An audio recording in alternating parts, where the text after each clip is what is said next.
There was a fantastic point made, I thought, on the internet. Let's see, who was this? Give the man his due. Michael P. Pregent. He makes a fantastic point. What does he say? He says, if we can threaten allies and neighbors with tariffs, you would think we could threaten Qatar with sanctions for funding terrorists that killed Americans. You know, a tool to get Doha to course correct. Why is Qatar special? I think that's an enormously important question. In fact, I think it's a great question. And I would ask this, to further elaborate on the gentleman's point, why don't we put tariffs on Qatar? Why don't we put tariffs on Qatar and Saudi Arabia? Qatar for funding Hamas, as he mentioned, which murdered American citizens, and Saudi Arabia for ripping us off on oil prices, helping drive up the cost of gasoline for all of you, all Americans. Saudi Arabia has a huge part in that. If it's good enough for our allies, it's good enough for these two Arab countries, don't you think, America? So we will lead the effort here because we like the word tariffs too, certainly under certain circumstances. Qatar should be tariffed for giving $1.8 billion to Hamas, for protecting its leaders. Hamas, which murdered American citizens. Qatar should be tariffed. If we tariff allies, many of whom deserve it, certainly Qatar deserves to be tariffed. And by the way, the Qatar official media are now asserting, go to memri.org, one of my favorite sites, memri.org. They interpret all the Arabic, so you don't have to. Qatar, listen to this, Qatar is celebrating the deal as a victory for Hamas. Right there, it's in writing. I want you to take a look at it. Hamas, which murdered American citizens. Hamas, which was given $1.8 billion by Qatar. We have our heads so far up Qatar's ass, it's not even funny. Why aren't we putting tariffs on Qatar? Saudi Arabia. Saudi Arabia is driving up the cost of oil and gasoline in this country, including winter heating fuel. Many of us are freezing right now. They're driving up the cost of oil. They're driving up the cost of gasoline at the pump that you're paying for. That's not the only reason, but they are a reason. They're part of an oligopoly of Arab countries, Arab oil-producing countries. We never hear about this. We never talk about it. Rather than kissing Saudi Arabia's ass, shouldn't we be tariffing Saudi Arabia too? Despite the fact we still don't have all the facts about them behind 9/11. I'm quite serious about all of this. So let's put tariffs on Qatar. Let's put tariffs on Saudi Arabia. Now. That's my recommendation to the administration. To be at least consistent, to actually be more than consistent.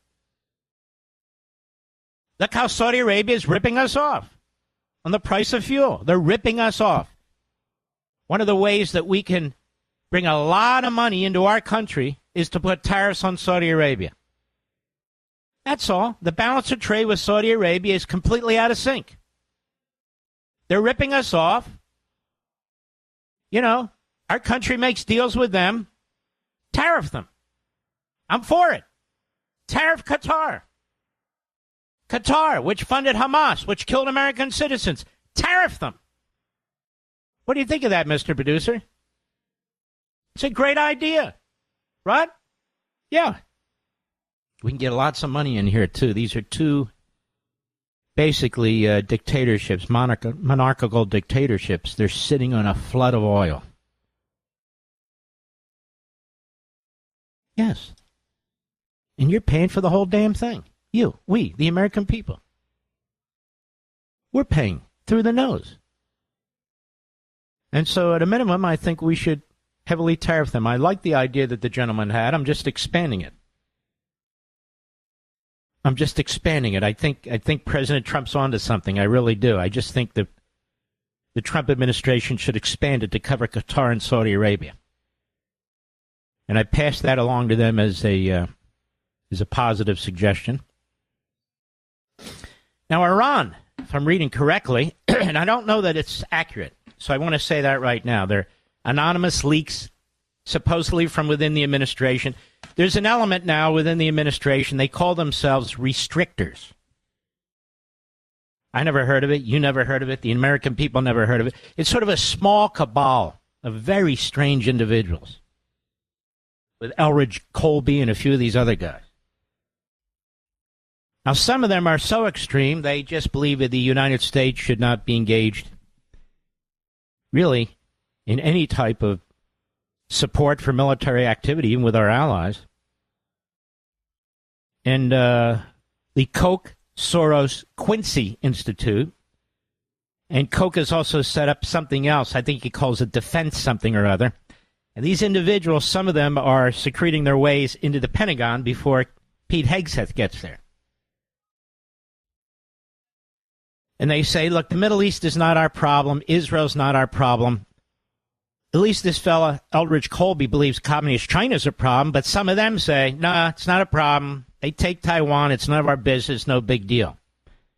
Now, these people are going to get us slaughtered. These people are going to bring us World War III. There's no appeasing evil. There's no appeasing Hitler. There was no appeasing Stalin. There's no appeasing Iran. Appeasement doesn't work. It just doesn't.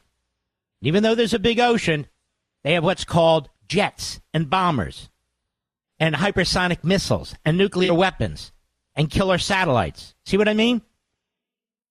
This isn't Christopher Columbus, America. This is 2024, 2025 America. There's things called technology out there now. And some of this technology is absolutely frightening, as a matter of fact. And so some of them support Iran. Some of them support Iran. Some of them say we shouldn't be providing anything to the state of Israel. We shouldn't be providing anything to Ukraine. Even if those countries purchase it on their own. Just stay out of it. Stay out of it. We've had enough of these forever wars. This is about as stupid as it gets.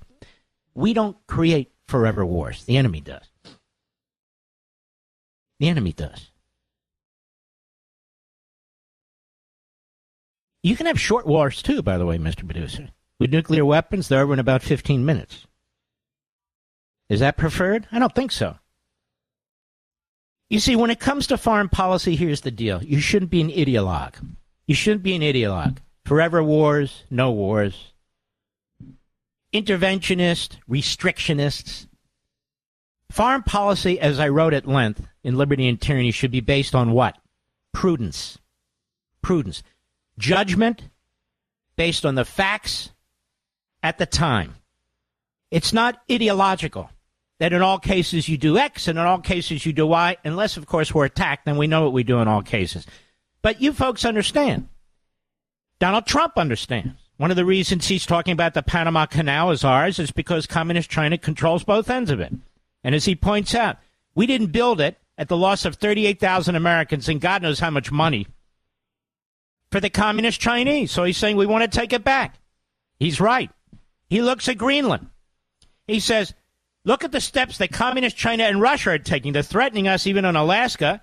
They're trying to take control of certain strategic points in the geography of the planet to choke us off. So Greenland, come join America.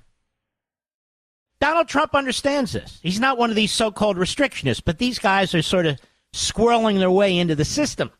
And there's a number of articles that have been written about it and posted, and you can read it yourself. So it is concerning. It is concerning. And we bring this to your attention, and we bring it to the attention of the president and his allies and his friends who want him to succeed.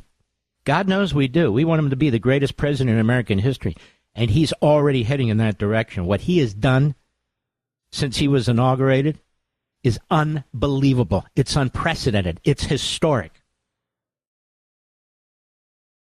One of the things I do not want to happen on his watch, which I consider our watch, we the people who support Donald Trump, is for Iran to get a nuclear weapon. They didn't get it on Obama's watch. No, they didn't get it on Biden's watch. And I certainly don't want them to get it on President Trump's watch. And this is important because I don't know what to believe. I'm reading these conflicting stories. Again, leaks anonymous that he doesn't support taking military action against their nuclear sites, and yet he did support it not too long ago when Israel was defending itself.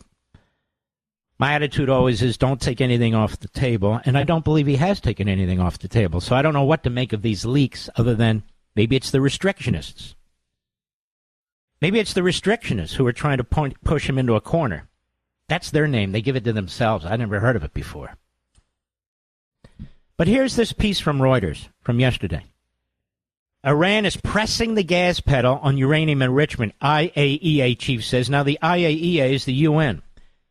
They're no friends of ours.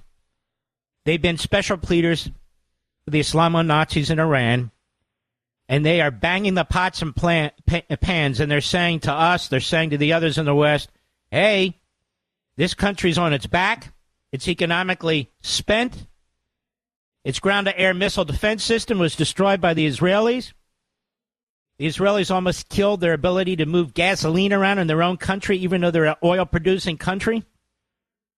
And their answer is to get nukes as fast as they can. And if I heard correctly today, we're going to begin a negotiation or discussion process or something with the Iranians. Now, this has been going on since the Islamo-Nazis took over Iran back in the 70s. All administrations negotiate with it, and all administrations fail when they do. Obviously, Donald Trump is the best negotiator ever. Seriously. Really ever. But you're still dealing with a terrorist regime that is desperate to hang on. And so the United Nations organization that is responsible for overseeing their enrichment of uranium is saying, hey, they're accelerating it now. Now, I want you to read this. I want to read this to you because if Iran gets nukes, they have hypersonic missiles. And if they put nuclear warheads on it, you might say, well, we can shoot them out of the sky. What if we miss one? One. Remember, Iran now has a presence in our own hemisphere, in Central America. In Central America. They have a presence in Venezuela. Thank you, Joe Biden, for nothing. It says Iran is pressing the gas pedal on its enrichment of uranium to near weapons grade, UN nuclear watchdog chief Rafael Grossi said today, adding that Iran's recently announced acceleration in enrichment was starting to take effect. Grossi said last month Iran had informed the International Atomic Energy Agency, that's the UN, that it would dramatically accelerate enrichment of uranium to up to 60% purity, closer to the roughly 90% of weapons grade. And by the way, to get from 60% to 90% is a blink of an eye. Once you have hit that 60% number. Western powers called the step a serious escalation and said there was no civil justification for enriching to that level, and that no other country had done so without producing nuclear weapons.